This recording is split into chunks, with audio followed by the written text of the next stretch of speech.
우리가 폐기물 중에서 액상 폐기물도 있고요. 그리고 고체상으로 되어 있는 고상 폐기물도 있어요. 그 이 중간에 있는 거. 그러니까 수분이 아예 없는 것도 아니고 수분이 그렇다고 액상처럼 많은 것도 아니고 이거를 우리가 반고상 폐기물이라고 얘기를 하거든요. 그러면 우리가 앞에서 그 수질 파트 할 때 제가 슬러지에 대해서 설명을 드렸는데 폐기물도 마찬가지로 폐기물 자체 안에 고형물과 수분으로 이루어져 있기 때문에 우리는 슬러지 할 때 얘기를 했지만 어떤 그 폐기물 자체도 폐기물이라고 얘기를 하면 고형물과 수분으로 구성되어 있다라고 보는 거예요. 뭐 내가 만약에 종이 같은 거 쓰레기를 버렸다. 근데 그 종이에다가 뭐 젖어있는 쓰레기를 섞었다라고 하면은 고형물, 종이라는 고형물도 있고 수분도 있잖아요. 이런 것들을 우리가 이제 폐기물이라고 얘기를 하기 때문에 여기서 이 성상이 어떻게 구성되어 있는지에 따라서 액상이다, 반고상이다, 고상이다 이렇게 구분을 한다라는 얘기예요.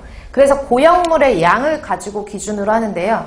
액상 같은 경우에는 고형물이 적어야지 액상일 거 아니에요. 그쵸? 그래서 5%를 기준으로 했을 때 5%가 넘지 않으면 액상 폐기물로 보는 거고요. 고형물이 5% 미만이라는 얘기는 수분이 95%라는 얘기겠죠. 그쵸? 얘가 5라는 얘기는 얘가 95라는 얘기잖아요. 이럴 경우에는 액상으로 보는 거고, 그 다음에 고상 같은 경우에는 15%예요. 고형물의 함량이 15% 이상인 경우에는 고체상으로 본대요. 그러면 고형물이 15%면은 수분 함량이 얼마예요? 85%. 85%보다 적은 경우에는, 그러니까 반대로 나올 수가 있죠. 고형물이 5% 이상이다, 아니 5% 미만이다 라고 하면은 수분이 몇 프로 이상, 95% 이상이면 우리가 액상으로 보는 거고 15% 이상일 때 고상이라고 본다는 것은 수분이 85%보다 낮았을 때 우리가 고상으로 본다는 얘기고 이 중간에 해당하는 것들이 반고상이에요. 그래서 고형물이 5에서 15% 안에 들어가 있는 것들은 우리가 반고상이라고 보는 거고 그러면 수분도 마찬가지로 85에서 95% 이내에 있는 것들 반고상 폐기물이라고 구분을 한다. 그래서 요거를 가지고 정의를 물어보는 문제가 나오는 것이 아니라 시험 문제에 계산하는 문제가 나올 수가 있어요. 예를 들어서 폐기물이 100이 있는데 그 중에서 고형물이 20%가 있더라. 뭐 이런 식으로 나올 수가 있잖아요. 그랬을 때 얘가 액상인가 아니면 뭐 반고상이냐 아니면 고상이냐 이렇게 구분을 하여라 라는 식으로 계산 문제가 나올 수 있기 때문에 계산을 하기 위해선 기준을 외워두셔야 되겠죠. 그래서 기준 7을 고형물을 기준으로 외우시던 수분을 기준으로 외우시던 보시는데 보통은 고형물을 가지고 외우니까 고형물로 암기를 해놓으시면 될 것 같아요.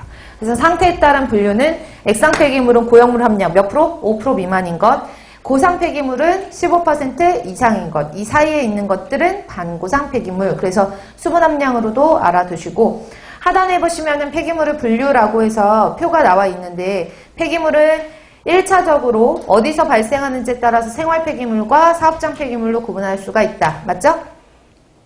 또 사업장의 폐기물 같은 경우에는 유해성에 따라서 일반 폐기물과 사업장 일반 폐기물과 지정 폐기물로 구분을 할 수가 있고요. 지정 폐기물의 분류를 하면은 한 11가지 정도의 지정 폐기물로 법적으로 분류가 되어 있는데 그 중에서 11번째가 의료 폐기물이에요. 그래서 의료 폐기물 같은 경우에 지정 폐기물 안에 속한다라는 것을 의미를 하고 있는 거고 지정 폐기물이 의료 폐기물만 있는 건 아니니까요. 그렇죠? 폐유, 폐산, 폐알칼리 뭐 이런 것들, 폐유기용제, 폐성면, 폐락화, 폐페인트 이런 것들 다 포함해서 지정 폐기물이라고 지정을 하기 때문에 그 중에 하나라고 보시면 되고요.